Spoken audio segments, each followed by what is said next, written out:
Emagichakhumna khurumjari.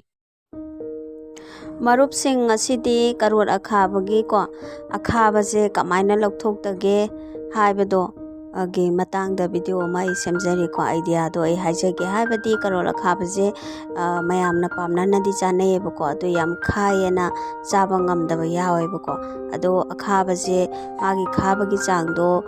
puramakti phagadabadi nate ado akhaba por ama charabadi khadi khatabani natrane ko ado ayambanadi akhabagi changje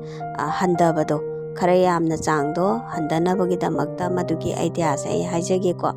karot akhabase adomna lobiro ko kadaba changdo aise mari logjare piktak tawbani ko aigise masije makuje khara khoktokjare mathakse khokpa habadi kheto eko pura thana di khoktok jadreba ko aigise adomna pamagadi dum khoktok biu ko thana lokthokninga gasu mathaki green layer se adubu lokthok tabasne heli ko hawba ado masi amu tangkhai khaidok jare ko aina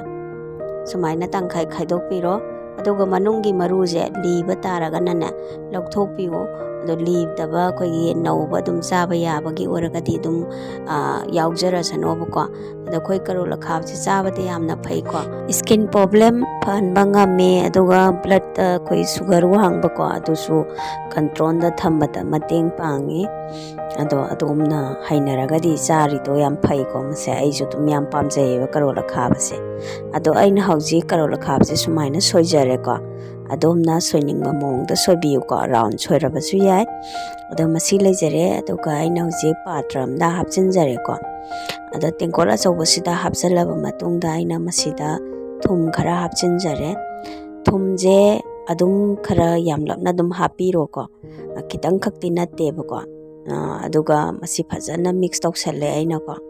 phajana mix tawsanbiyo akhoi karot asoi sida pura thumji yaunabaidamukto ko aduga minute 5 muktang makhumje khumma thamji ko aina minute 5 mu makhumje khumma thamlaba matungdana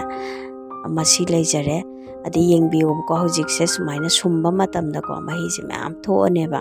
to ngasai di aina soiraga thamba matamda di karot akhabase khoi kalleba ko tight oeba ado hojikti yamna soft oireba ko thum to salabanina ado sumaina sumdok piro adugane mahise phajana thoklakaneba masidagi to aina sumba loijare ko si mahise leire si ahenba mahise ko haidok pigro masida akhabado ayambana dum chatkrabaneba ado masida amuk sumu isingje haijelle ko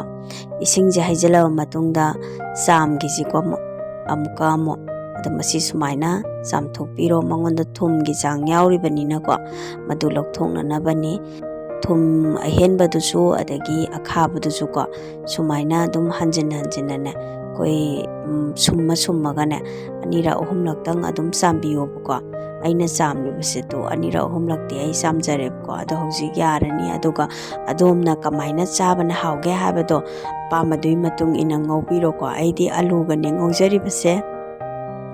aina hojik tawriba niyom je karot akhabagi akhaba lokthokpagi niyom je adom so muktang try toubiyu akhaba je ayamana dum chatkibani ko kharabute dum yawa tabani yam hawani video asibu kitang phai khanbiragadi like comment share soidana tawbiramu